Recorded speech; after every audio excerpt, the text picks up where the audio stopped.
अब ऐसे ही करेंगे।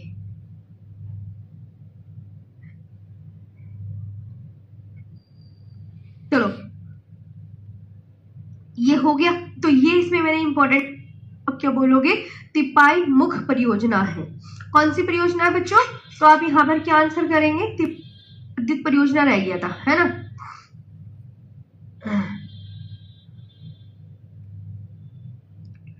तिपाई मुख, हाँ मणिपुर तक हमने पढ़ लिया था। तो फटाफट से जल्दी से आ जाएंगे और आज का यहाँ पर सेशन स्टार्ट करते हैं जी।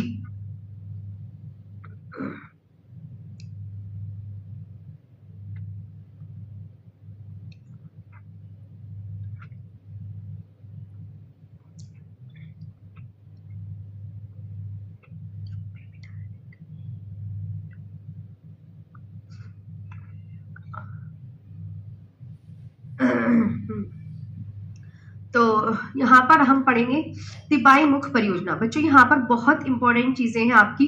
और आज देखो मेरी पीडीएफ खत्म हो गई, तो बस अब तो मैं लिख लिख के ही पढ़ाया करूंगी आपको। सब पीडीएफ फिनिश हो गई है, जो भी जितनी भी थी, कुछ कुछ होंगी तो मैं उसमें पीडीएफ में बढ़ा दिया करूंगी, वरना अदरवाइज हम ना लिख कर ही पढ़ेंगे अब चीजें, क्योंकि पीडीएफ सब खत्म, कुछ नहीं है, अब हम लिख कर ही पढ़ेंगे। चलो तो स्टार्ट करें फिर आज का यहाँ पर सेशन। इसको पढ़ लो, इसकी मेरे पास पीडीएफ थी तो मैं इसे पीडीएफ से ही पढ़ा रही हूँ, नहीं होती तो ना ही पढ़ाती, ये बात ध्यान रखेंगे। तो मणिपुर में कौन सी परियोजना है, ये ध्यान रखेंगे। मणिपुर में तिपाई मुख परियोजना है। मणिपुर में कौन सी परियोजना है? तो आप क्या बोलोगे? तिपाई मुख परियोजना है। कौन सी परियोजना है बच्चों? तो आप यहाँ पर क्या आंसर करेंगे? तिपाई मुख परियोजना। हाँ जी, मैं बिल्कुल यहीं पे हूँ। गुड मॉर्निंग अंकित। तिपाई मुख परियोजना, ठीक, यहां तक हुआ। गुजरात में बस ये बांध पढ़ लो जो रह गए थे, बाकी अभी हम झीलों का जो टॉपिक है वो लिख कर करेंगे। गुजरात ये इंपॉर्टेंट है, देखो ये याद करना है।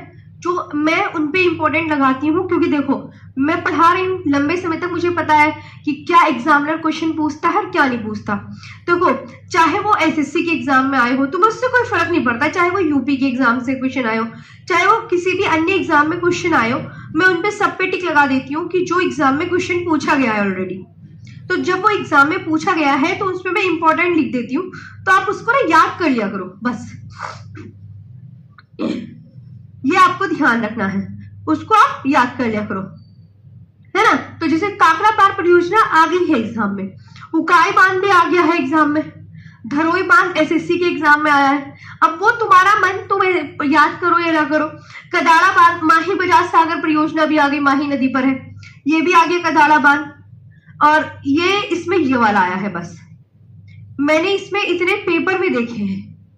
अब जिन पे मैं पेपर में देखती हूँ उन पे मैं लगा देती हूँ इंपॉर्टेंट, कि भैया ये ऑलरेडी एग्जाम में आ चुके हैं, आप इन्हें एक बार सरसरी निगाहों से जरूर देख लीजिएगा। बाकी आपको दंतीवाड़ा बांध बनास नदी पर, और दंतीवाड़ा बांध बनास नदी पर, दंतीवाड़ा बांध को मैंने यहाँ पर 2 बार लिखा है, ये देख सकते हैं। तो इसे एक बार तो कट करना पड़ेगा ही, है ना।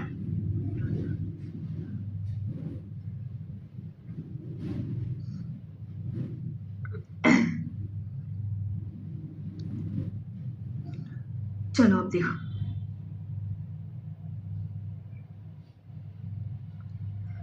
चलिए मणिपुर का बांध बच्चों मैंने बता दिया है, तिपाई मुख परियोजना, जो कि कभी एग्जाम में नहीं आया, जो कि कभी एग्जाम में नहीं आया है।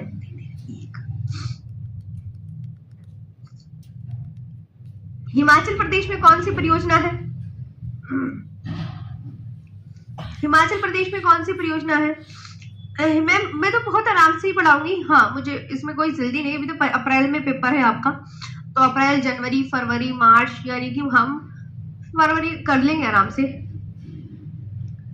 एमसीक्यू भी है इसके अंदर, करवा देंगे। तो हिमाचल प्रदेश की देखो कौन कौन सी एग्जाम में आ चुकी है। भाखड़ा नांगल बांध, very important, very important, Bhakra Nangal बांध तो वेरी इंपॉर्टेंट।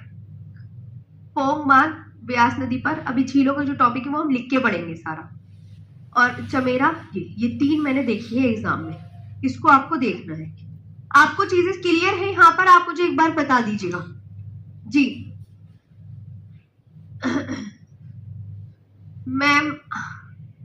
हाँ जी, इतने सारे बच्चे आप लाइव रहते हो, इसमें तो हजारों से भी ज्यादा बहुत बच्चे लाइव है। बच्चों क्या करें, मेरी तो गले में खराश दिक्कत, क्या करें। हाँ तबीयत ठीक हो जाएगी ना तो तुम्हारी ठीक हो जाएगा, तबीयत ही ठीक नहीं हो रही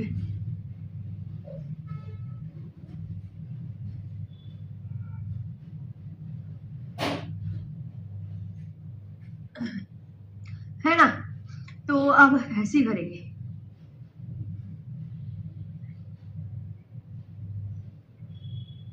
चलो ये हो गया, तो ये इसमें मैंने इंपॉर्टेंट बता दिया है। जब जम्मू कश्मीर की देखते हैं क्या है।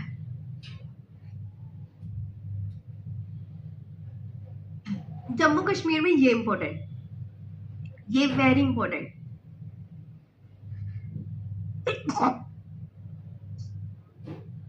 ये वेरी इंपॉर्टेंट। बस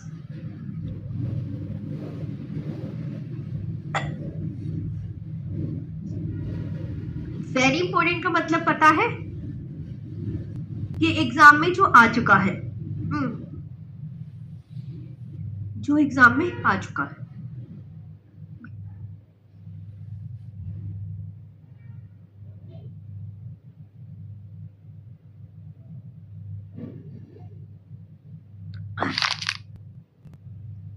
ये आपको ध्यान रखना है।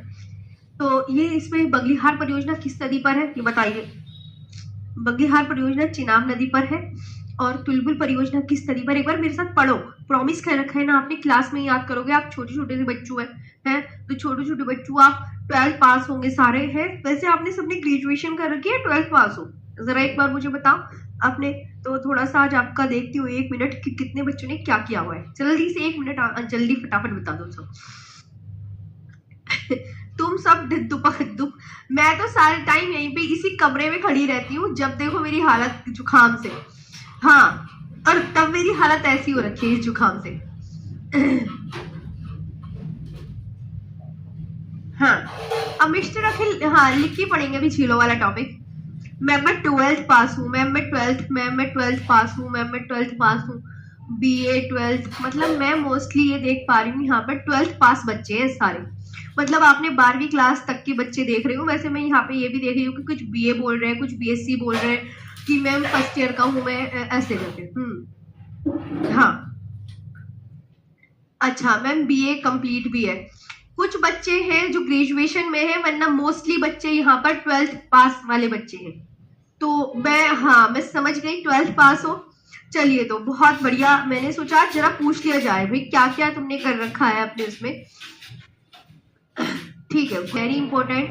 ये वेरी इंपॉर्टेंट बताने का मकसद क्या है, मकसद पता है क्या है, ये कि एग्जाम में आ चुके हैं तो इन पे आप ज्यादा फोकस करके पढ़ो, क्योंकि आप छोटे बच्चे हो, 12th पास हो मोस्टली, और थोड़े थोड़े यहाँ पे कुछ बच्चे ऐसे हैं जो ग्रेजुएशन कंप्लीट कर लिया है या BSc BA कर रहे हैं ये भी कि मैं ये कर रहा हूँ MSc मैम। चलिए तो है MCOM लिखा हुआ है MCOM। अब मेरे से बातें नहीं, मैं यहाँ पे मतलब ये मैंने देख लिया है। चलिए तो यहाँ पर आपको जम्मू कश्मीर में पता चल गया ना क्या है, कि जम्मू कश्मीर में मैम हम बगलीहार परियोजना याद करेंगे, तुलबुल और उरी परियोजना याद करेंगे, और दुलहस्ती परियोजना याद करेंगे। इसके अलावा ज्यादा कुछ ध्यान नहीं देना है। मैम सोनवीर मलिक सर क्या कह रहे थे, जरा इस बच्चे की बात पढ़ो। सोनवीर मलिक सर जो क्लास में याद करवा दे आपसे, हो जाएगा वो काम। अच्छा मैं तुम्हें याद नहीं करवा सकती, मैंने तो तुम्हें बोल रखा है मेरे साथ याद करा करो। सोनवीर सर याद करा सकते हैं तो मैं भी याद करा दूंगी, ऐसी कोई बात नहीं है। और मैंने तो प्रॉमिस कर रखा है कि आप क्लास में ही याद क्या करा करो। देखो अब आप सब 12th पास हो बच्चे छोटे हैं, तो अब देख लो ध्यान से। चलिए अब झारखंड में कौन से मान है, मेथान मान। मेथान मान देखो किस नदी पर है, आप यहाँ पर खुद ध्यान दो। मेथान मान, मैं आपसे कर रही हूँ बात, मैं आपसे कह रही हूँ कि मेथान, तो तुम्हें पता होना चाहिए कि मेथान, मेथान नाम का है क्या, मेथान नाम का बांध है, नदी है, क्या है, ऐसे करके सोचा करो कि मेथान नाम हमने बांध में पढ़ा है और ये बराकर नदी पर है मेथान। ओके, चलिए, वेरी इंपॉर्टेंट मेथान मान याद रखना है।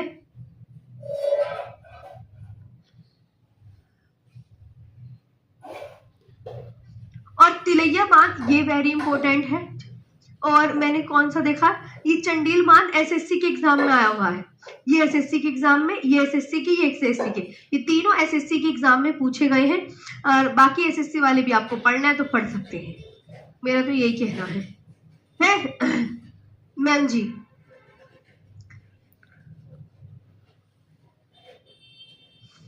चलिए, तो देखो मैं सोनवी सर जैसे याद नहीं करा सकती, कोई बात नहीं, लेकिन सर आपको पता है कितने सीनियर हैं वो मुझसे भी, तो मैं उनके जैसा बनने की पूरी कोशिश करूंगी।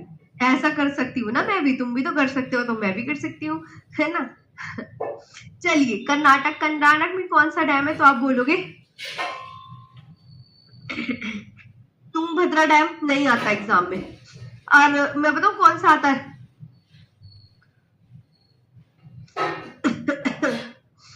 हाँ जी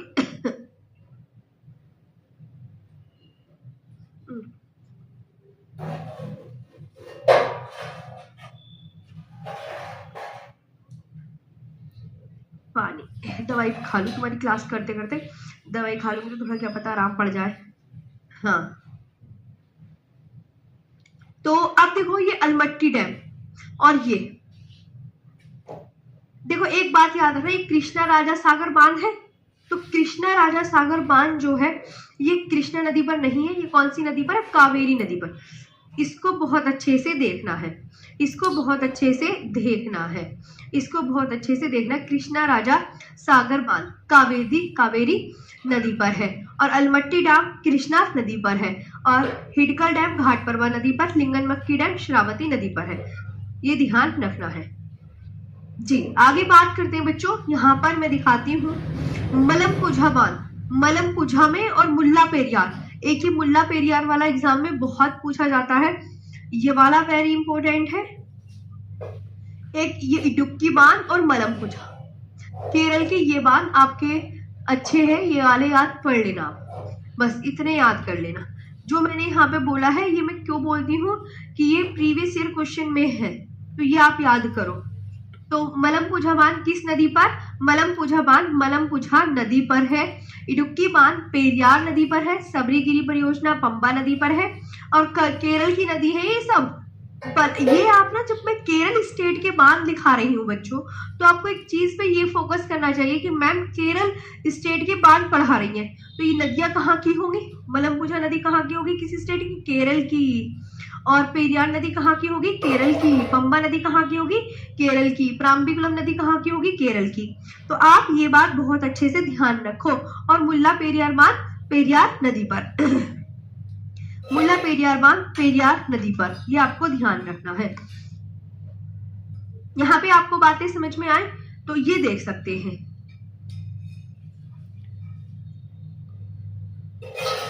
अब देखो, आप हो गया। कोटेश्वर जल विद्युत परियोजना एक टिहरी नदी पर, तुम्हें पता है सबको कॉमन है कि टिहरी नदी पर भगीरथी नदी पर टिहरी बांध परियोजना है टिहरी बांध परियोजना है टिहरी बांध परियोजना। और पोलावरम सिंचाई परियोजना ये भी गोदावरी नदी पर है, पोलावरम सिंचाई परियोजना भी गोदावरी नदी पर है। और इसके बाद मध्य प्रदेश में देखो कौन से है, मैं बताऊं वेरी इंपॉर्टेंट वेरी इंपॉर्टेंट। और ओंकारेश्वर परियोजना भी नर्मदा नदी पर, इंदिरा सागर परियोजना नर्मदा, बरगी बांध नर्मदा, गांधी सागर। दो आप मेरी तरफ से याद कर लो। बाकी संजय सरोवर परियोजना एसएससी के एग्जाम में पूछी गई है, एसएससी के, ओंकारेश्वर एसएससी के, और ये यूपी के एग्जाम में आई हुई है। तो इन एसएससी वालों पे भी इंपॉर्टेंट लगा दूं, देख लो, अगर मन है तो लगवा लो, क्योंकि ये एसएससी के एग्जाम में आए हुए हैं, इसलिए मैं बता देती हूँ। कि मुझे जब प्रीवियस ईयर हम देखते रहते हैं भाई, मेरी मैराथन चलती रहती है, तो ये आपको याद रखना है? आप देख लो आप। तो मध्य प्रदेश में कौन सी परियोजना है? आप बोलोगे मैम मध्य प्रदेश में संजय सरोवर परियोजना है। संजय सरोवर परियोजना वैनगंगा नदी पर, गांधी सागर बांध चंबल नदी पर है, और ओंकारेश्वर परियोजना जो है वो नर्मदा नदी पर है, और बाण सागर परियोजना वो आपकी सोन नदी पर है।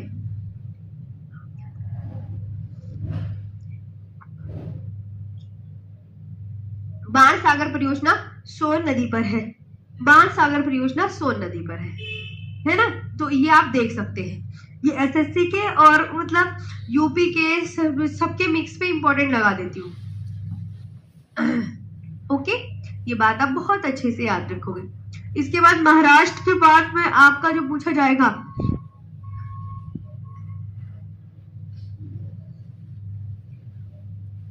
तीन इंपॉर्टेंट है, बाकी आप देख लेना।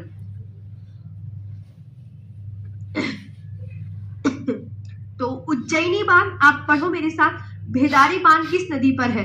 तो भेदारी बांध पूर्णा नदी पर है। उज्जैनी बांध किस नदी पर है? उज्जैनी बांध भीमा नदी पर है।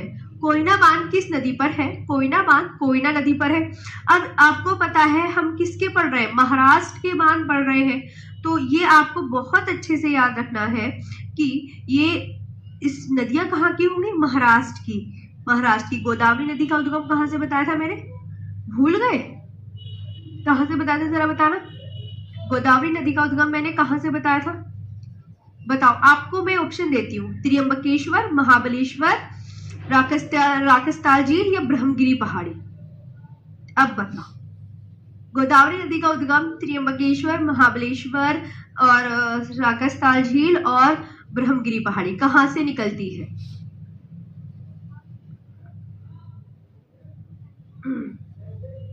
तो आप बोलो कहाँ से? तो आप बोलोगे मैम हाँ, त्र्यंबकेश्वर। तो अब आपको इतनी बात समझ में आती है ना, क्योंकि गोदावरी नदी का उद्गम महाराष्ट्र के नासिक जिले के त्र्यंबकेश्वर नामक स्थान से होता है। तो त्र्यंबकेश्वर आपको याद है ना? तो त्र्यंबकेश्वर कहाँ है? महाराष्ट्र में। तो यानी ये कहाँ की नदियां हो गई सभी बच्चों? महाराष्ट्र की। पावना नदी महाराष्ट्र की, गिरना नदी महाराष्ट्र की, भीमा नदी महाराष्ट्र की, है ना?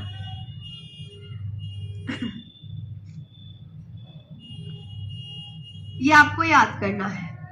तेलंगाना में एक निजाम सागर बांध पूछा जा सकता है, वेरी इंपॉर्टेंट।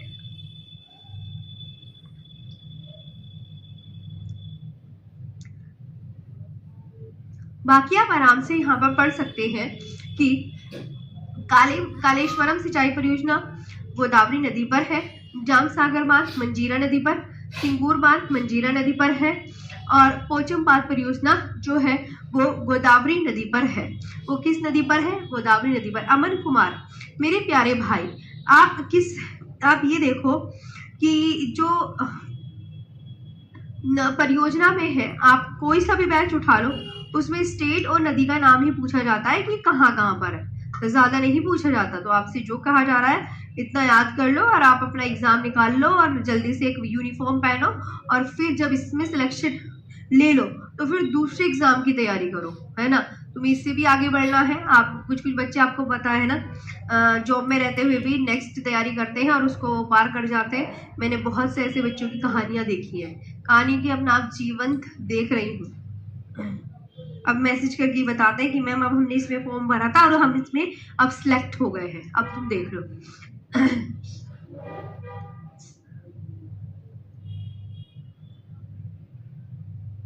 ठीक है?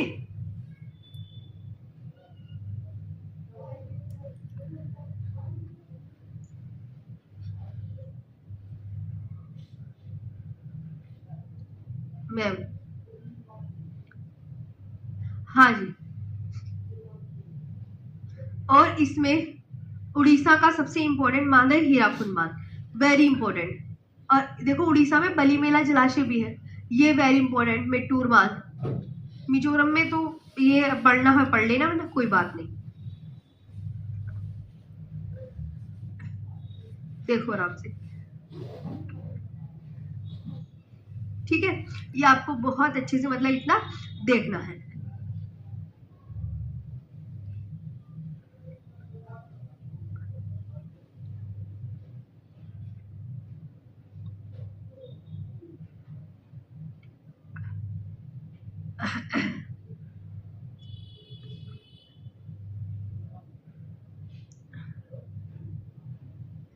कालागढ़ बांध कहाँ पर है? मोहित सिंह, मैं कालागढ़ की ही रहने वाली हूँ, रामगंगा नदी पर है। कालागढ़ के बारे में ना पूछो कुछ, ये बात ध्यान रखो। कालागढ़ जो डैम है ना, वो कालागढ़ में डैम है, सली डैम है, बैराज है, लोग वहाँ घूमने जाते हैं। ठीक, तो कालागढ़ डैम के बारे में तो कुछ ना पूछो, वरना हम तुम्हें वहां के एरिया का सब कुछ बता देंगे। तो ये आपको समझ में आया? तो अब यहाँ पर देखो, हीराकुंड बांध कहाँ पर है? तो महानदी पर। ये देखिए जी। और मेटूर बांध कहाँ पर है? तो आप बोलोगे मैम कावेरी नदी पर है। ये हो टिहरी बांध भागीरथी प्लस भिलांगना नदी पर है। और ये जो टिहरी बांध है भारत का सबसे ऊंचा बांध है। नागालैंड में भी एक परियोजना है, दोयांग परियोजना। दोयांग,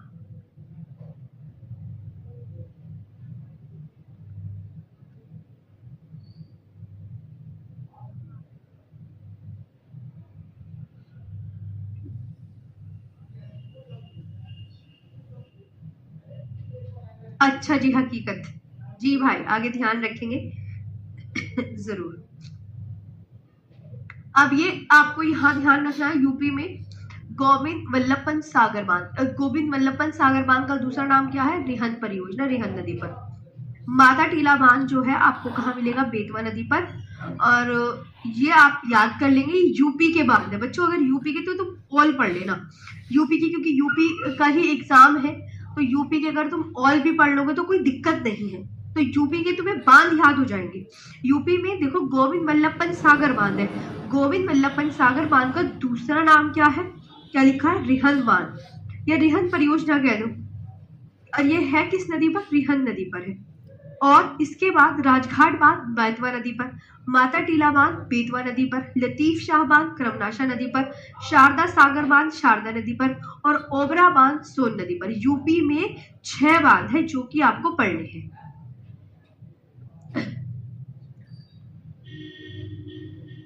आया समझ?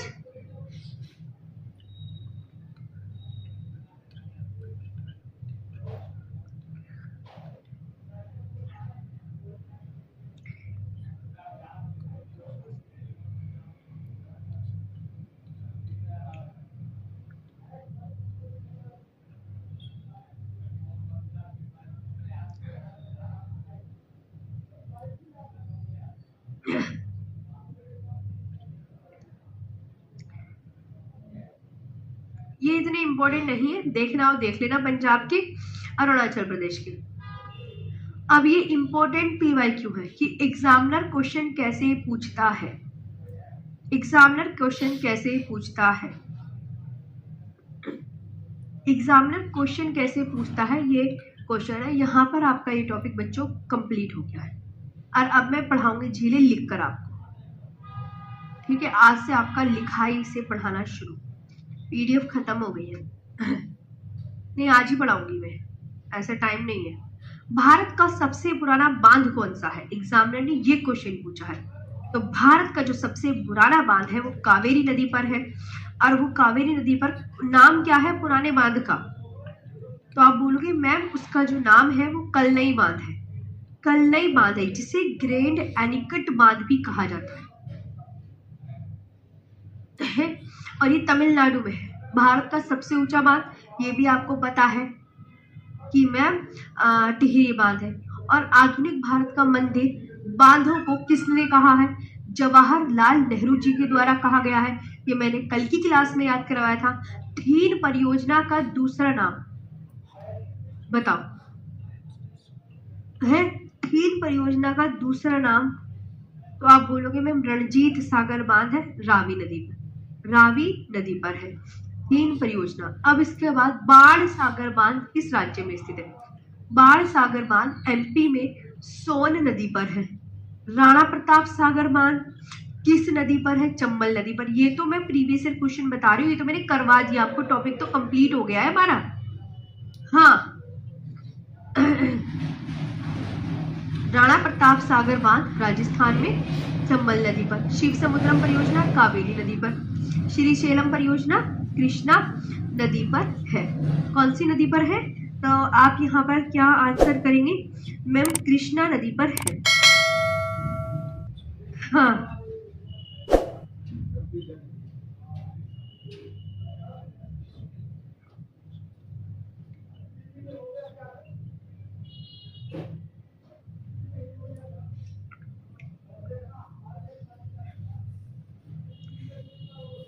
ओके, देख लो आराम से अब आप।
एक बच्चे ने मुझसे पूछा कि किसाऊ परियोजना कहाँ पर है।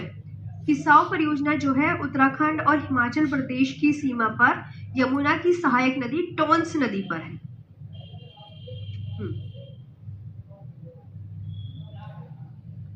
ओके, किसी बच्चे ने पूछा किसाऊ परियोजना टोंस नदी पर। इसमें श्रीशैलम परियोजना कृष्णा नदी पर।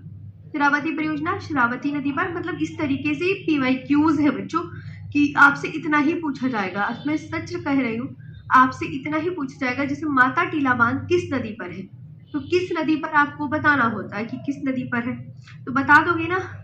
रानी लक्ष्मीबाई बांध बेतवा नदी पर है। और कालपोंग बांध कालपोंग नदी पर। कालपोंग नदी पता है कहाँ की है? अंडमान निकोबार की।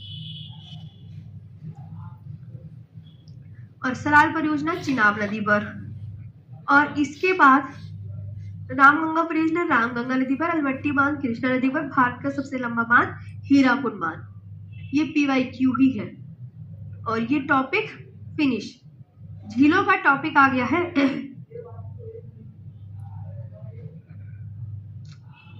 न्यू टॉपिक, भारत की प्रमुख झीलें। अब मैं लिखकर ही पढ़ाया करूंगी, ध्यान रखना आप सब। भारत की प्रमुख झीलें जी।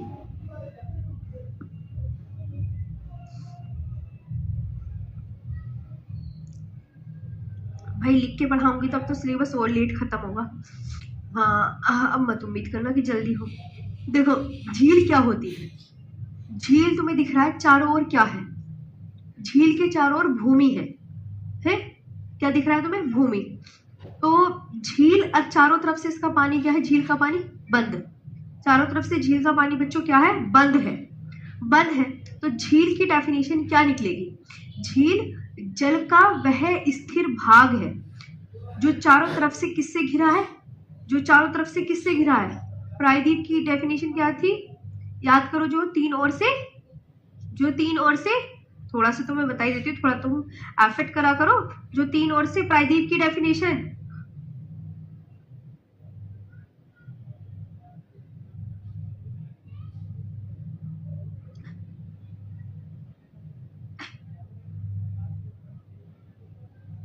प्रायद्वीप की डेफिनेशन होती है जो तीन ओर से जल से घिरा हो। और झील वो होती है जो चारों तरफ से भूमि से घिरा हो, स्थल खंडों से घिरा हो। झील चारों ओर से भूमि से घिरी हो, भूमि से घिरी हो। आया बात समझ में, है ना? Very good. प्रायद्वीप की डेफिनेशन अलग होती है, जो 3 ओर से जल से घिरा हो, उसको याद रखना। हाँ जी, बोल सकते हैं, तालाब को भी झील बोल सकते हैं। अब मैं यहाँ पे तुम्हें इंपॉर्टेंट, अब तुम्हें लिख के बढ़ाना शुरू कर दिया है। चलो, अब झील की फिर डेफिनेशन पूछे कि सिंपल सी लैंग्वेज में झील किसे कहते हैं। झील को बच्चों लेक्स बोलते हैं। कुछ चीजें मैं पीडीएफ से बढ़ा दूंगी, जो मुझे लगेगा कुछ चीज हाथों से बढ़ाए होंगी। राजन मेरे भाई पूछो तो। हाँ, जल का वह स्थिर भाग, किसका? जल का वह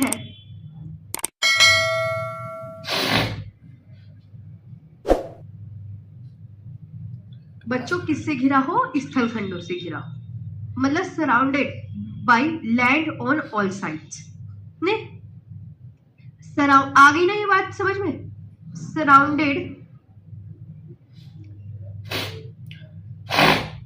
by land on all sides, ये ध्यान रखें। जल का वह स्थिर भाग जो चारों तरफ से स्थल खंडों से घिरा हो। अब आती है ज्वालामुखी क्रिया से निर्मित झील। अब देखो बच्चों, मैं आपको बताती हूँ, मैं तुम्हें ऐसे ही समझा देती हूँ, ध्यान से सुनना मेरी बात। कि जो मैम एक सवाल है, आप सवाल बोलो तो सही, बिल्कुल आपका जवाब दिया जाएगा। हाँ, देखो मेरे बच्चों, अब मेरी बात ध्यान से सुनिए। झील ना कई प्रकार की होती है। अब दिमाग इधर सुन लो ध्यान से। मैंने कहा बच्चों, झील कई प्रकार की होती है। एक तो ज्वालामुखी क्रिया से निर्मित झील। आप बोलोगे मैम वो कैसी होती है? तो देखो, ज्वालामुखी क्रिया से निर्मित झील पता कैसी होती है? कि जो महाराष्ट्र का बुल्ढाना जिला है, महाराष्ट्र के बुल्ढाना जिले में लोनार झील है, वो एक क्रेटर झील है। वो एक कैसी झील है?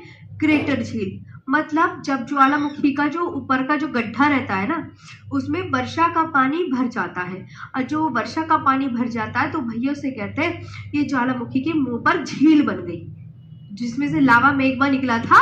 अब वो कभी ना कभी तो वो उसमें से लावा मेग्मा निकलना बंद होगा, कभी ना कभी तो गड्ढा सा रहेगा, तो उसमें ही पानी गिर जाता है वर्षा का, तो उसे ही कह देते हैं भैया ये जो है ये लोनार झील एक क्रेटर झील है, ज्वालामुखी के मुंह पर निर्मित झील।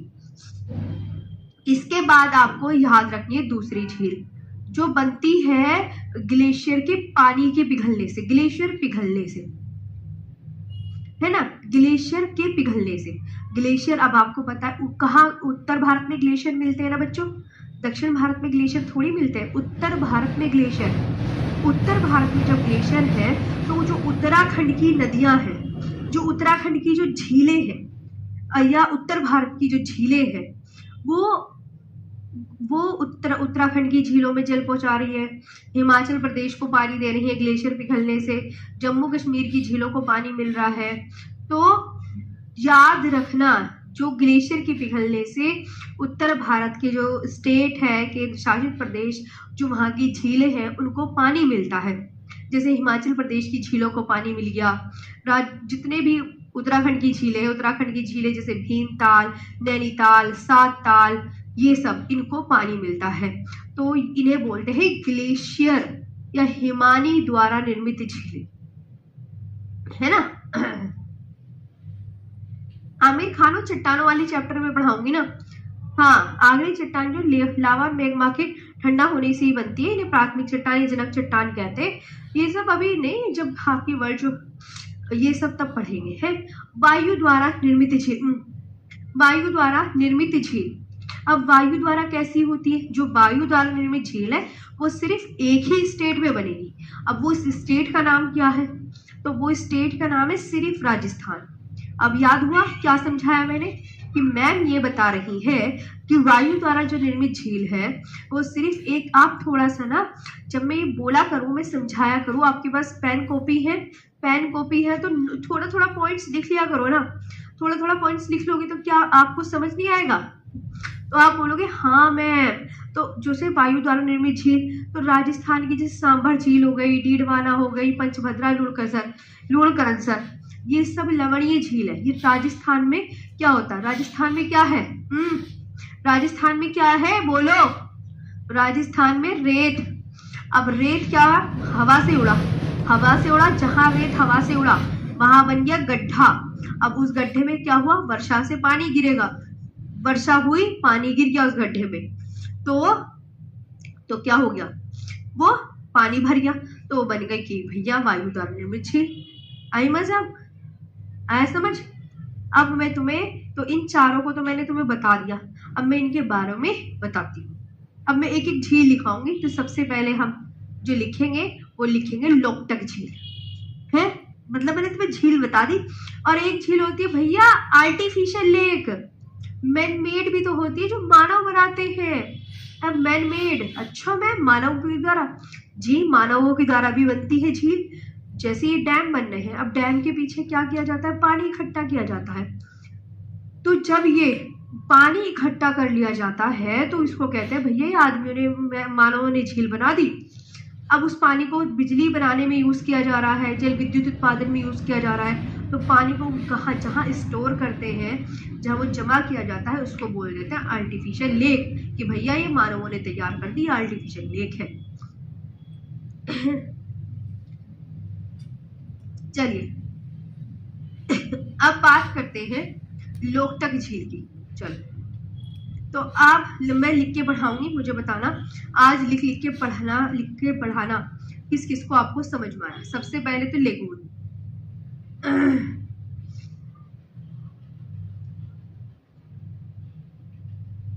लेगून, लेगून का अन्य नाम क्या है?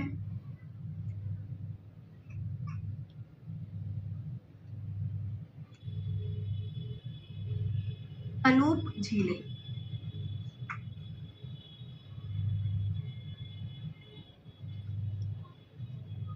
अनूप लेक बोलते हैं। सबसे पहली बात याद करते हुए चलना, लेगून का निर्माण कैसे होता है बच्चों?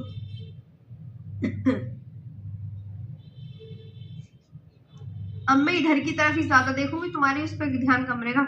तटीय क्षेत्रों में, क्योंकि लिखूंगी भी ना, फिर लिखने पे तो ध्यान देना पड़ेगा। तटीय क्षेत्रों में, इन कोस्टल एरियाज,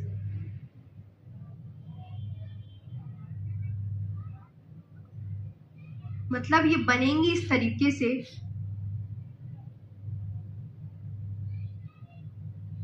ऐसे बनेंगी सिर्फ यहां, जैसे चिल्का झील ये रही और पुलिकट झील ये रही।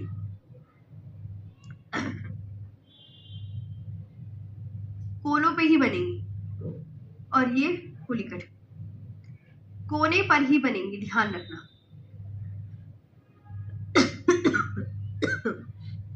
और ये समुद्र के जल से, समुद्र के जल से निर्मित खारे पानी की झील। खारे पानी की झील मतलब इसमें जो पानी आता है वो कहाँ का होता है बच्चों? समुद्र का। Salt water lakes formed, salt water lake, salt water lake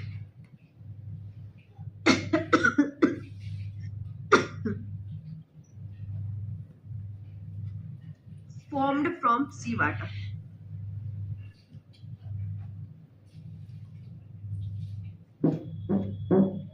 From sea water.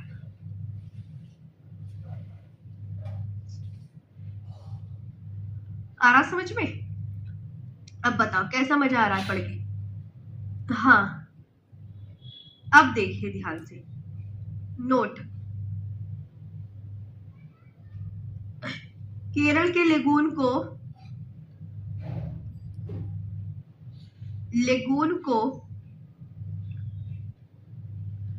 कयाल कहते हैं। क्या बताया मैंने? अब आप मुझे कमेंट सेक्शन में बताओ, केरल के लेगून को कयाल कहते हैं।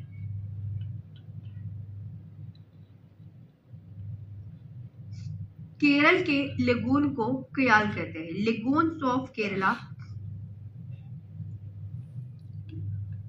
Lagoons of Kerala are called kayal, are called kayal. ये आया समझ? ये आया? हाँ, इसके बाद इसके लेगून के एग्जाम्पल बच्चों क्या होंगे? चिल्का, पुलिकट, अष्टमुदी,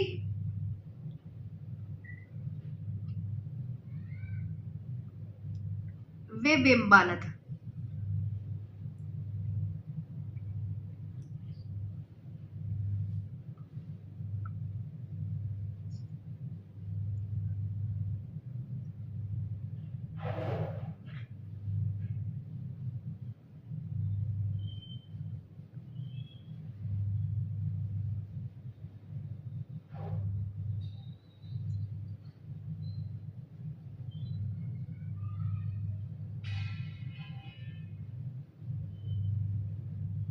और वेम्बानद। आया समझ? ओके बच्चा, चलो, तो ये आपका पूरा लेगून के बारे में बता दिया कि भैया इसका निर्माण मनुष्य झीलें है, इसका निर्माण तटीय क्षेत्रों में होता है, ये समुद्र के जल से निर्मित खारे पानी की झील है। केरल के लेगून को कयाल कहते हैं। चिल्का, पुलिकट, अष्टमुदी, वे वेम्बानद, ये क्या है? ये आपके लेगून के एग्जाम्पल हो गए। अब बात करते हैं लोकटक झील। लेगून में पानी कैसा होता है? खारा, क्योंकि समुद्र का पानी होता है ना। चिल्का, पुलिकट, अष्टमुदी, वे वेम्बानद। अब आते हैं लोकटक झील पर। इसके बारे में आप क्या क्या लिखना पसंद करोगे?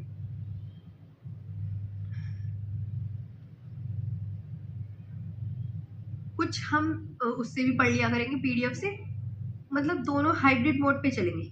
ये कहाँ की झील है लोकटक झील? सबसे पहले भैया यो बताओ, तो आप बोलोगे मैम मणिपुर की। और ये क्या है? उत्तर पूर्वी भारत की, उत्तर पूर्वी भारत की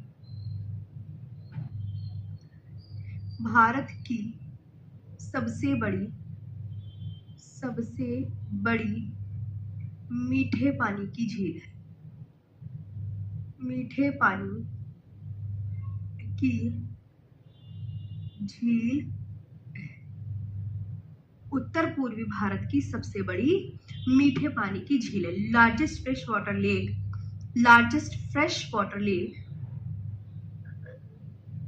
largest fresh water lake in north east India. सब ये उत्तर पूर्वी है बच्चों। उत्तर भारत की तो आपको पता है अलग है, वो वूलर झील है। उत्तर पूर्वी अगर लगा देगा तो ये ध्यान रखना है, इसे क्या कहा जाता है? मणिपुर की जीवन रेखा। मणिपुर की जीवन रेखा का नाम बताओ बच्चों। मणिपुर की जीवन रेखा, लाइफ लाइन ऑफ मणिपुर कौन है बच्चों? ऑफ मणिपुर क्या लिखा मैंने? लोकटक झील है मैडम। इस पर, लोकटक झील पर, इस झील पर कौन सा पार्क है? लोकटक झील पर, लोकटक झील पर केबुल लामजाओ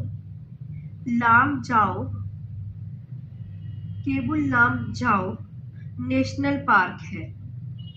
नेशनल पार्क है,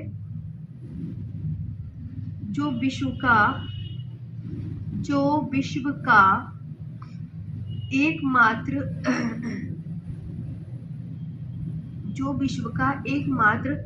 तैरता हुआ पार्क है। तैरता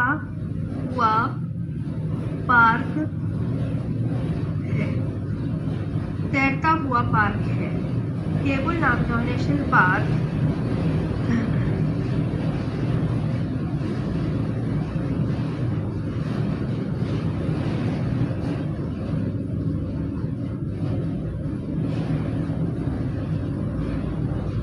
is the only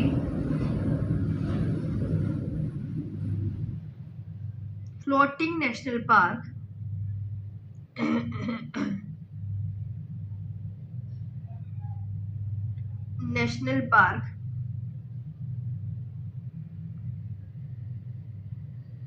in the world.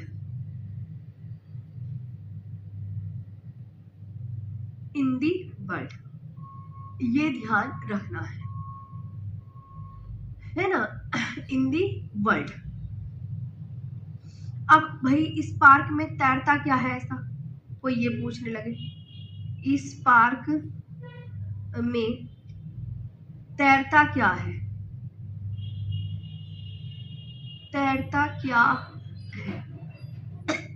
तो आप बोलोगे मैम फुमडी तैरती है। बच्चों क्या तैरता है? फुमडी।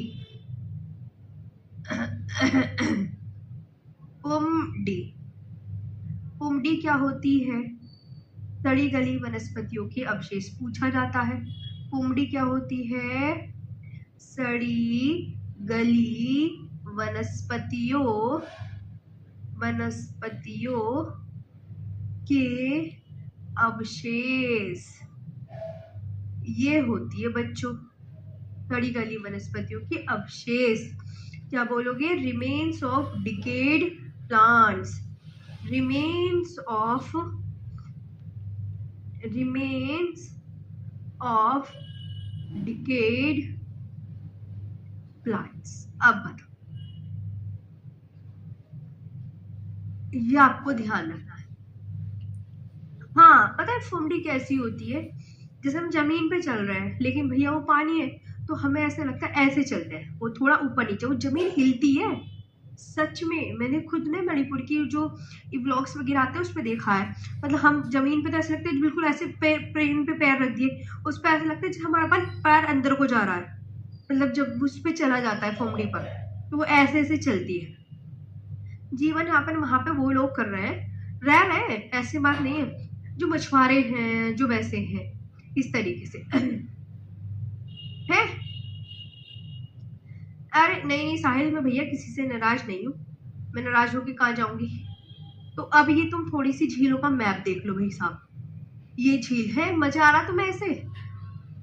बाकी कल पढ़ा देंगे। अब बताओ ऐसे ही पढ़ोगे रोज? लेकिन कुछ पीडीएफ से भी पढ़ाऊंगी। ये मैप है, इसे आप बड़ा करके जैसे करके देखोगे ना, तो हर झील आपको नजर आएगी, हर झील। हाँ ये यूनेस्को में झील शामिल है, सही कह रहे हैं। चिल्का झील जो है ये यूनेस्को में शामिल है। चिल्का कहाँ है? चिल्का वाली झील है उसमें शामिल। तो मैं पढ़ाऊंगी चिल्का के बारे में जब पढ़ेंगे। मैम साइड हो जाओ। ये 2 मैप है बच्चों। हर मैप पे, यहाँ पे मैंने हर मैप को देखो बहुत अच्छे से, यहाँ देख सकते हैं आप। एक 2 मैप दिए हैं, इन 2 मैप को ना देखो, इस पे तो साफ दिखेगा नहीं, लेकिन आप अपने आप ना यू करके जूम कर लेना, उस पे देख लेना, ठीक है। ग्लेशियर किसे कहते हैं? ग्लेशियर वाले चैप्टर पे जाओ और उस पे पढ़ो। बिल्कुल अकल नहीं है तुम्हें।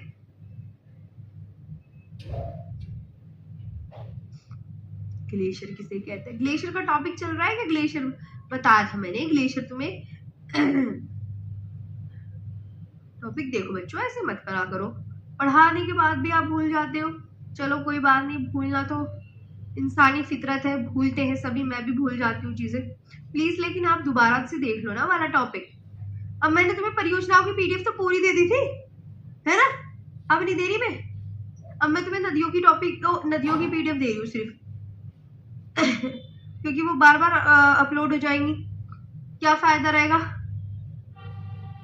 लेकिन मैंने इम्पोर्टेंट नहीं लगाया ना, हाँ दे देती हूँ, इम्पोर्टेंट लगा रखा है ना, क्योंकि इस पीडीएफ में कि कौन सी इम्पोर्टेंट है, हमें इम्पोर्टेंट वाली भी तो पढ़नी है।